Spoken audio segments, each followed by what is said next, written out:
The fire did not begin with screams. It began with light. In the city of Vireholm, people woke to an orange glow leaking through their shutters. Not bright, not violent, just enough to suggest that something was wrong. By the time they opened their windows, half the city was already burning. The strange thing was the sound. There was none. No shouting, no running feet, no bells. Fire usually roared. This one breathed. Flames moved slowly across rooftops, licking the old wood as if tasting it. The air grew warm, then heavy. Smoke settled low, crawling through streets instead of rising. People stepped outside and froze. Not from fear, from confusion. The bells in the tower never rang. Later, survivors would swear the ropes had been cut. Others said the bells were still there. They simply refused to sound. As the fire spread, something else happened. The city went quiet. Not empty quiet. People stood in doorways, watching their homes burn without resistance. Some knelt. Some closed their eyes. No one ran. A black ash began to fall like snow. It covered shoulders, hair, open hands. And when it touched skin, it was warm, comfortably warm. Those who breathed the smoke too deeply did not choke. They sat down, wherever they were, and did not stand again. By midnight, the city glowed red beneath the sky. The fire had reached the market, the chapel, the archive places meant to remember, and the fire erased them gently. At dawn, the flames were gone. Nothing smoldered, nothing collapsed. The city stood exactly as before, only blackened and silent. Travelers who later passed through Vireholm said the strangest thing was the smell. Not smoke, not ash, but something warm and old, like a fire that never truly went out. Some say the city still burns, not in flame, but in memory, waiting for Somi and Ado breathed too deeply. The first crack appeared without sound. No thunder, no warning. Just a thin line in the stone road, as if the ground had drawn a breath and forgotten to release it. The city of Kerith was built on rock. That was its pride. Stone does not move, the builders used to say. They were wrong. At dawn, people noticed doors would not close properly. Cups slid from tables. Water trembled in its bowls. And beneath it all, a feeling, as if something far below had turned in its sleep. The church bells rang once, only once. Then the tower leaned, not enough to fall, enough to be noticed. The ground did not shake violently. It shifted, slowly, deliberately. Walls sighed, roofs whispered, stairs no longer remembered their shape. By nightfall, cracks ran through the city like veins, some thin as thread, others wide enough to swallow light. People avoided stepping over them.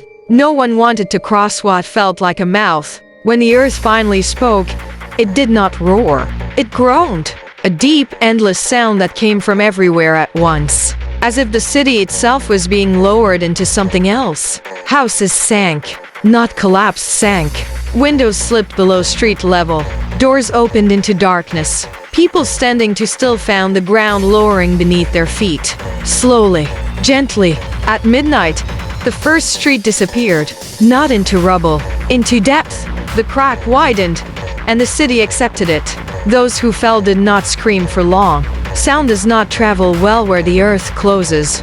By morning, Kerith was smaller, not destroyed, reduced. The ground had taken what it wanted and sealed itself again. Travelers later claimed the strangest thing was not the ruins. It was the silence. No wind, no birds, just a feeling that the ground below is listening, waiting, learning. Now, when people pass through that land, they walk lightly, because the earth remembers where it opened once, and it no show to do it again. The first sign was not darkness. It was wrong light. The sun still rose, but it did not warm.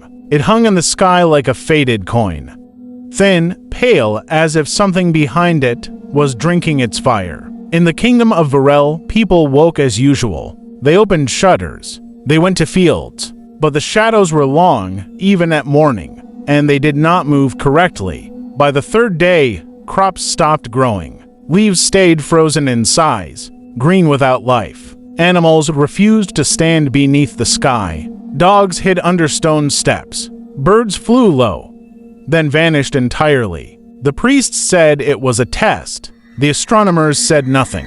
They stared upward at night. where stars had begun to appear too early.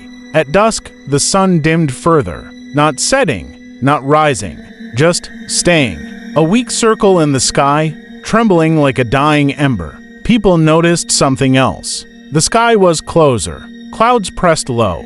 Sound did not travel far. Voices felt trapped above the head, as if the heavens were lowering themselves inch by inch. On the seventh night, darkness fell fully, not sudden, not violent, like a blanket laid carefully over the world. Stars multiplied, to many. They crowded the sky, some shifting slowly, as if rearranging themselves. Villagers reported stars that blinked in patterns, watching. Fires no longer gave comfort. Flames burned blue and weak, casting shadows that bent sideways. Children whispered of shapes moving inside the dark between stars. By the second week, sleep became dangerous. Those who slept too long did not wake. Their eyes opened, but they stared upward, smiling faintly, as if they had seen something beautiful just beyond the sky. The sun never returned, only a permanent twilight, where day and night lost meaning. Travelers later avoided Varel entirely. They said the land still exists, under a dim, endless dusk. And if you stand there long enough and look up, you may feel warmth, not from the sun, but from something else, finally noticing that you are awake. The rain began gently, so gently that no one closed their windows. In the valley town of Elmere, rain was a blessing. Fields depended on it. Wells remembered it. So when the clouds gathered low and gray, people smiled. The first drops felt warm, not uncomfortable, not alarming, just wrong. By evening, rain had not stopped. Streets darkened. Stone drank deeply. The air grew thick, heavy with the scent of metal and soil. Animals retreated indoors. Horses refused to drink from puddles. Dogs whined at doorways. At night, the rain changed. It fell slower, heavier, each drop landing with purpose. As if aimed, people who stood beneath it too long began to feel tired. Not sick, not weak, simply unwilling to move.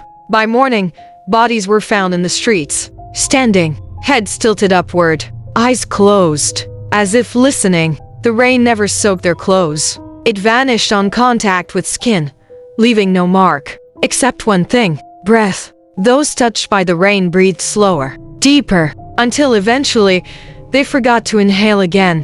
The priests rang the bells. The sound did not travel far. Rain swallowed it. Ink bled from books. Candles refused to stay lit. Every flame leaned away from the sky. On the third day, the rain stopped. Suddenly, silence fell so fast it hurt.